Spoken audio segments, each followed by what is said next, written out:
আমাদের বাংলাদেশের মাটিতে অনেক অনেক শাকসবজি চাষ হয় এবং বিভিন্ন কিছুই বিক্রি করা হয় খুবই এখন বেশি দামে।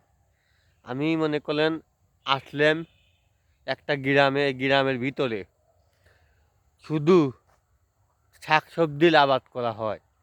এজন্য আপনাদেরকে দেখানোর জন্য আসলাম। আশা করি আপনারা দেখেন, দেখে অনেক কিছু বুঝতে পারবেন কি কি চাষ করা হয়। আপনারা দেখতে দেন, এটা হলো ফুলকপি। ফুলকপির আবাদে মনে করেন খুব সুন্দর ফুলকপি হয়। আপনারা দেখতে পাচ্ছেন, তা আপনাদেরকে দেখায়, অবশ্যই দেখতে পাচ্ছেন। এই দেখেন ফুলকপি বিরাট বিরাট, এবং এত গ্রামের ভিতরে শুধুমাত্র আবাদ করা হয়, সব কিছুরই আবাদ। এখানে দেখতে পাচ্ছেন আপনার পালং শাক। পালং শাক আশেপাশে মেলাই আলিমলি দেখতে পাচ্ছেন। এটা কল পটল, এটা কল পটল। পটল দেখতে পাচ্ছেন না, পটল গাছ। এই পটল আমরা হয়তো কিনে, বাজার থেকে কিনে খাই। পটলের দাম কল অনেক বেশি। আপনারা সবাই জানেন পটলের দাম কত, অনেক বেশি করে পটলের দামই। তারপরেও আমরা কিনে খাচ্ছি, দাম দিয়ে হলেও তো কিনে খাওয়া লাগতেছে আমাদের, তাই না?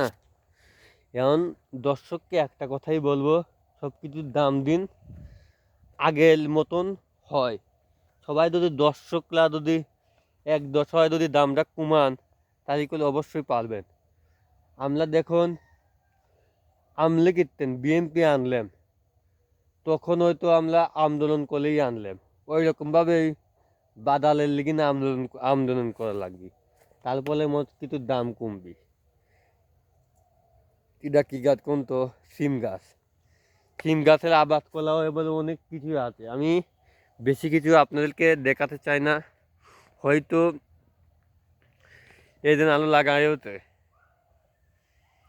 অনেক কি আছে, হলদি মলদি অনেক কিছুই আছে। সামনে আবার ওই সাইডে পিরিল বুই, ওই সাইডে ওইদিক মদিক নিয়ে যাবো না আপনার।